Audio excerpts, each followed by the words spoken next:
pensaba que iba a pasar en esta sesión. La situación es simple. Desde luego,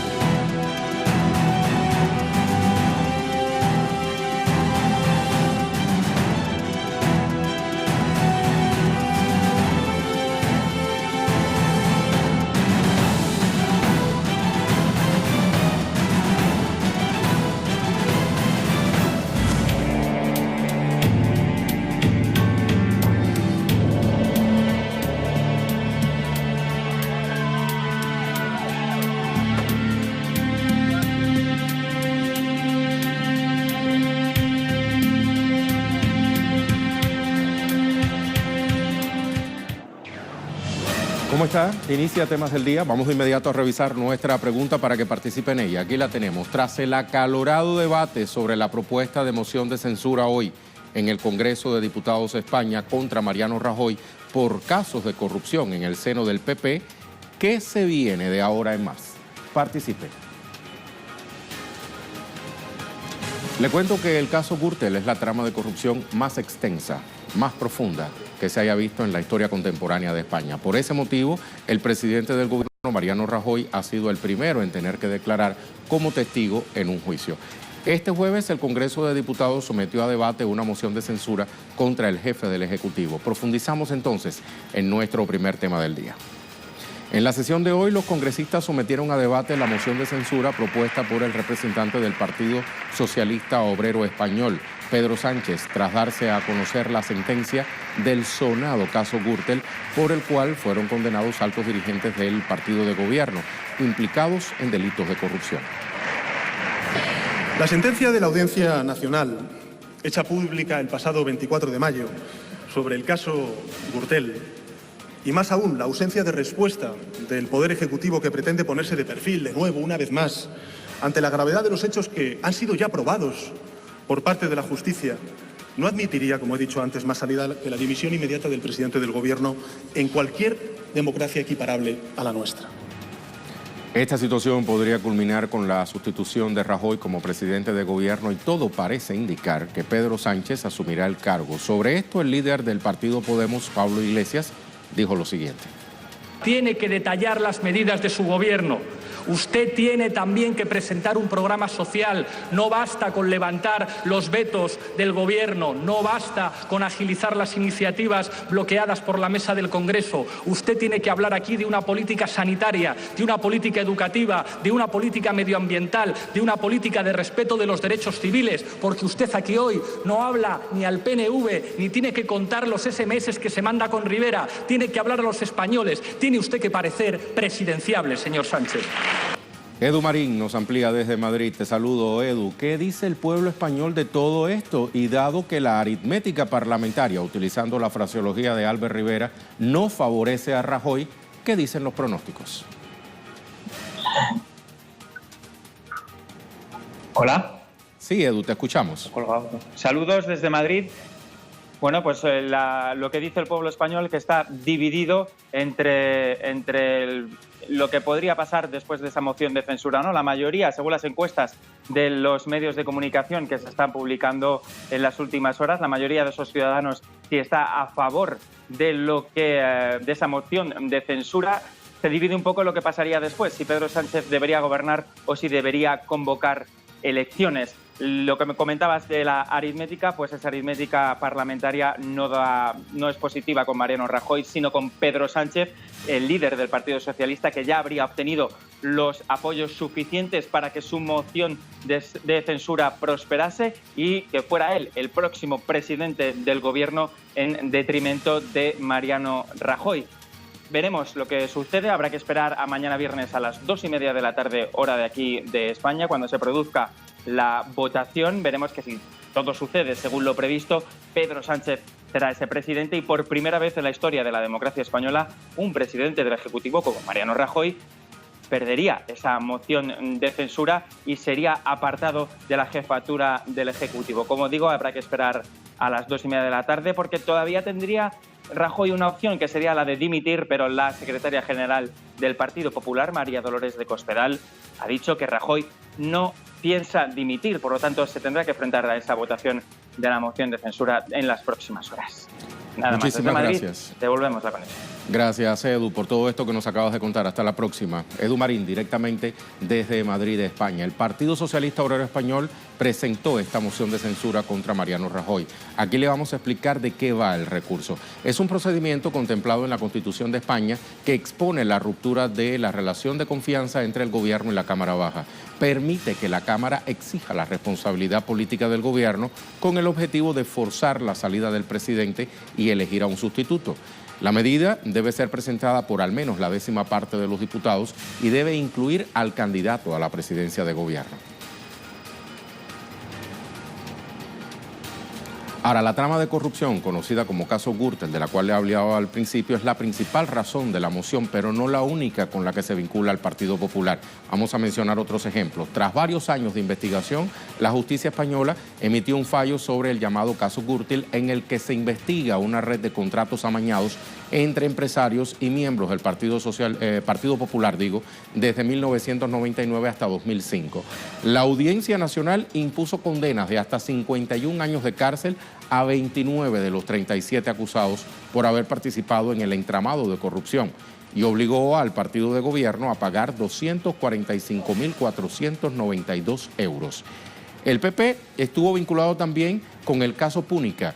En 2014, las autoridades detuvieron a 51 políticos, funcionarios y empresarios por su supuesta implicación en una trama de corrupción que adjudicó servicios públicos por un valor de 250 millones de euros a cambio de pagos y comisiones ilegales.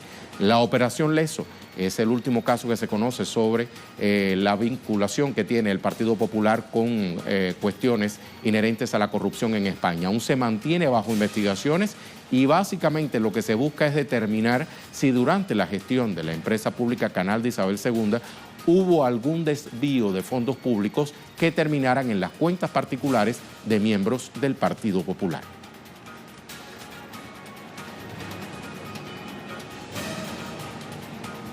Queda esperar entonces a este viernes a ver qué sucede. Si dimite Mariano Rajoy, lo cual se ve muy poco probable de aquí a la jornada próxima, o si, aplicada la moción de censura, asume Pedro Sánchez la jefatura de gobierno español. Vamos a presentarle nuestra pregunta del día, que tiene mucho que ver con esto, la recordamos.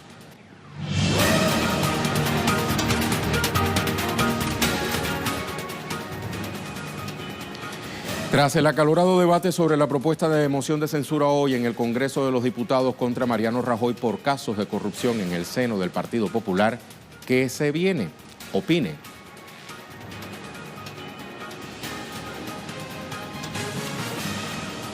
Nuestra imagen del día de hoy nos llega desde Rusia, en clave futbolística. Un grupo de artistas pintó varios murales en los alrededores del estadio Luzhniki, todos relacionados con el fútbol, el espacio y otros temas. La particularidad es que cada uno de los creadores imprimió el sello de su país de origen. Con estas coloridas imágenes nos vamos a la pausa.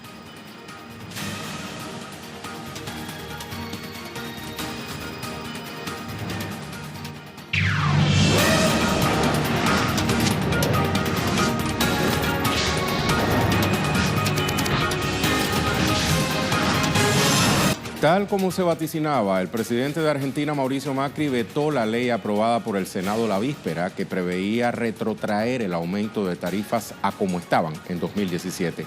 ¿Qué lo motivó a tomar esta decisión? ¿Qué acciones tomarán los congresistas frente a la decisión de Macri? ¿Y qué dice el pueblo? Le ampliamos en nuestro segundo tema del día. Lo hablábamos con Rogelio esta mañana. Ellos tienen que explicar por qué votaron algo que ellos mismos dijeron que era un desastre, que era un mamarracho, escuché decir por parte de ellos, que no era viable, que me pedían que les asegure que lo iba a vetar. ¿Para qué lo hicieron? ¿Qué quería hacer? ¿Una demostración de poder el peronismo? Ya sabemos que tienen la mayoría en ambas cámaras, pero no se equivoquen, el poder lo tiene la gente. Y en este caso todo parece indicar de que Macri entiende por la gente Mauricio Macri. Bueno, pues la noticia del veto la dio a conocer el jefe del gabinete, Marcos Peña, quien expresó que el jefe de Estado había actuado contra la propuesta de ley porque consideraba que no respetaba el mandato constitucional del Parlamento. Iba en contra del federalismo, decía. Añadió que el texto completo del veto sería difundido en las próximas horas y que era simplemente la facultad del presidente de vetar una ley. Así la minimizó. Durante el debate previo a su aprobación, la senadora Cristina Fernández explicó por qué era necesario aprobar esta ley antitarifazos. Tiene 5 precios relativos fundamentales: dólar, tarifa, tasa de interés, salarios y el precio de los bienes y de los servicios que no son tarifas públicas, pero que son prepagas, servicios educativos, etc. Y esto es muy importante porque si uno observa el precio o el estado de estos 5 precios relativos de la economía, es catastrófico el estado de los 5 precios. El tarifazo, hoy estamos tratando el tarifazo, pero la situación de la sociedad argentina se ve agravada no solamente por la llegada del tarifazo, sino porque los otros precios han variado y han variado para peor también. Argentina nos vamos con Edgardo Esteban. Saludos, Edgardo. Vetada esta ley por Macri, ¿ahora qué viene?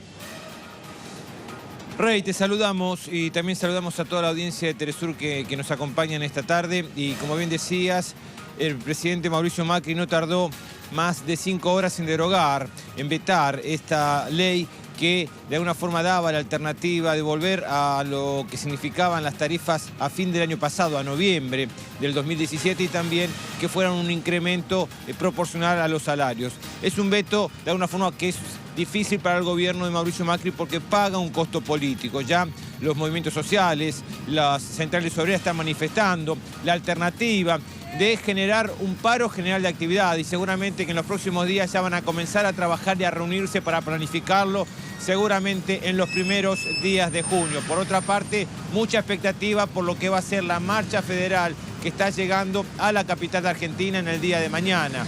Hay una alternativa de cambio en lo que iba a ser en un principio frente al Congreso de la Nación, para ahora realizarlo en la Plaza de Mayo, ahí en la puerta de la Casa de Gobierno, para expresarle al presidente Mauricio Macri su repudio, es decir, el rechazo a lo que significa este veto de los tarifazos, pero también en contra del acuerdo que firme la Argentina con el Fondo Monetario Internacional, y también por las políticas económicas que están implementando y que perjudica justamente a gran parte de la sociedad argentina. Así que mucha expectativa con todo lo que ocurra en el día de mañana en esta marcha federal, que va a haber seguramente desbordada en lo que son los referentes y la militancia que está llegando de distintos puntos del país aquí a la capital de Argentina, en una jornada que seguramente va a marcar esta protesta social que va creciendo día a día aquí en este país. Gracias, Edgardo. Vamos a repasar qué ocurrió la víspera en el Senado argentino, instancia que aprobó la denominada Ley de Emergencia Tarifaria a propuesta del Partido Justicialista. En la madrugada, después de casi 13 horas de debate, con 37 votos a favor y 30 en contra, se aprobó esta norma que condicionaba los aumentos tarifarios que han sido política de Estado durante el gobierno de Mauricio Macri, superando el 1.500% de aumento desde el inicio de su gestión y un 40% solo en 2018. Aunque fue vetada, se esgrime que la sanción de la ley, con amplio apoyo popular, significa un duro revés político para la alianza del gobierno. Desglosemos ahora el contenido de la ley antitarifazos. No solo ordena retrotraer los valores de las tarifas a las de noviembre del año pasado, también prevé limitar futuros aumentos de los servicios públicos, ajustándolos a la variación de los salarios reales en vista de la situación económica que vive ese país. La norma ordena a las empresas la devolución de los incrementos cobrados en los últimos meses con facturas de luz que en algunos casos, como el de la provincia de Salta, excedían los 26.000 pesos mensuales, o sea, equivalentes a más de $1.000 estadounidenses. Recordemos que hace 3 días la oposición se unió para, con 133 votos a favor, sancionar el proyecto en la Cámara de Diputados. De ahí pasó al Senado la víspera y, tras ser aprobada por la Cámara Alta, el presidente Macri la vetó.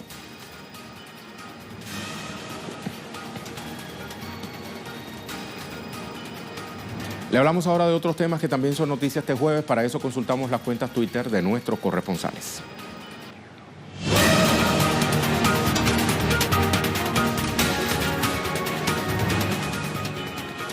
Comenzamos en Brasil con André Vieira. Termina el paro de los petroleros, no nos callarán. Inicialmente la huelga sería de 72 horas, pero la justicia ha impuesto una multa diaria de 2 millones de reales. Ellos prometen hacer otras movilizaciones contra el alza de los combustibles. Vamos a ver qué nos cuenta ahora Eduardo Martínez en México. Damnificados del sismo del 19 de septiembre de 2017 continúan demandando apoyo gubernamental para reconstruir sus viviendas.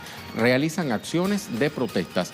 El jefe de gobierno de la Ciudad de México se comprometió a reunirse con ellos mañana viernes 1 de junio.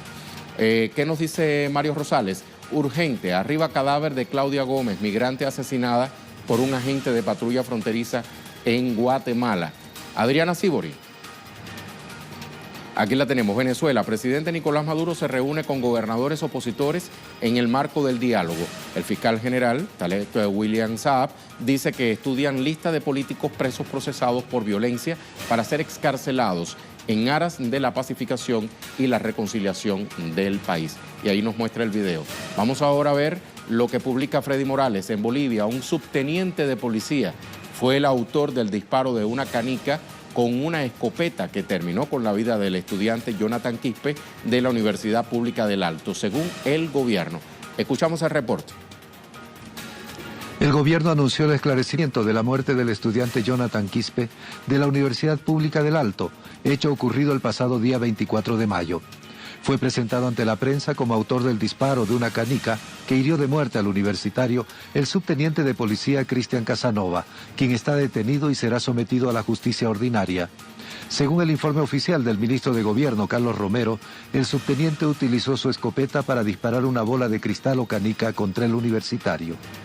El ministro de Gobierno pidió disculpas por haber afirmado el mismo día del hecho que la canica fue disparada desde las filas de universitarios que realizaban una protesta de calle para exigir mayor presupuesto.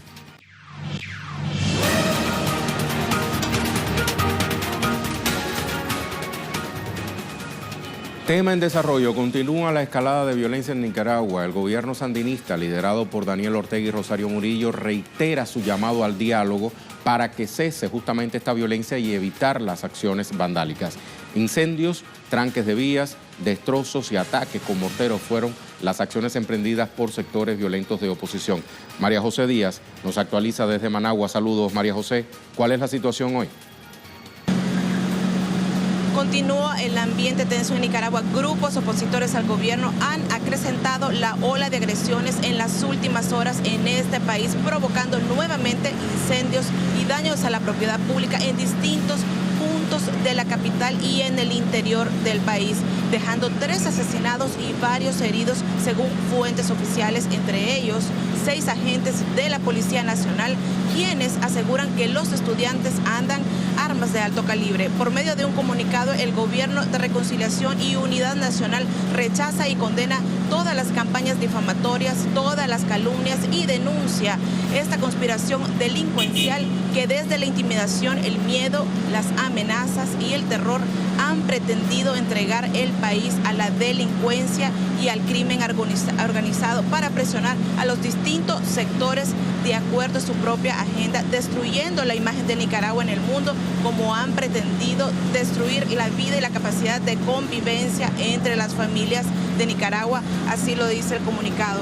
A pesar de los incansables llamados del gobierno, los tranques continúan en el país. Por otro lado, te comento que la conferencia episcopal anunció que no se puede reanudar la mesa de diálogo nacional mientras se sigan dando actos violentos. El ejército también emitió una nota de prensa aclarando que está atendiendo a cualquier ciudadano que lo requiera en el servicio de emergencia y rechazan todo tipo de manipulación de la información de algunos medios y reafirmaron que el ejército tiene el control de sus fuerzas y medios. Muchas gracias, María José, por la información. Vamos entonces a recordar nuestra pregunta del día y las respuestas que tenemos.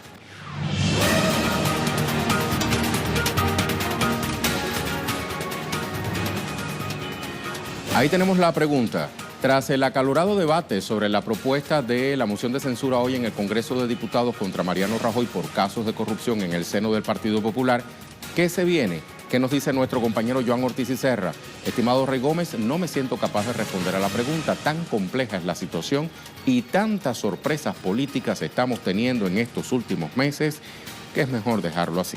Ludwig dice, múltiples puntos, pero la pluralidad en España sería la base para la solución de su crisis, iniciando con la pluralidad cultural, lingüística y geográfica que garantice la unidad como nación y con ello tener mayoría en la pluralidad parlamentaria, evitando la ingobernabilidad. Eduardo, no sé si lo destituyen, pero vi el debate y noté cómo se crearon puentes entre el algo débil PSOE con todos los partidos de izquierda, inclusive los separatistas. Si no es ahora, será pronto el fin del PP en el gobierno español. Y a otro dice, viene que los bocones europeos tipo Rajoy deben aprender a no apoyar terroristas venezolanos como los pertenecientes a la MUD, dice Yaotl. Tanto se enfocó con echar a Maduro del poder que hay papaíto, al que están por echarle es a él. Qué gozadera, Mariano, dice. Roberto, en primer lugar se cumple lo que Chávez y Nicolás Maduro dicen, el que se mete con Venezuela se seca. Se secó Kochininsky de Perú. Ahora Raja hoy y faltan Macri y demás. Hay mucho juego de palabras por ahí. Por otro lado, escuché unas palabras de Sánchez. Creo que sigue la misma economía con cambios muy leves. Y por último, Guerrilla. Se viene el fin de la era Rajoy. Tanta corrupción no se puede tapar con un dedo. Ojalá y sea por el bien del pueblo español. Un fuerte abrazo desde Venezuela al mundo. Muchísimas gracias por sus respuestas en nuestro segmento de la pregunta a Twitter. Lo vamos a dejar con el video web del día. Producciones audiovisuales que puede conseguir compiladas en la cuenta en Facebook de Telesur.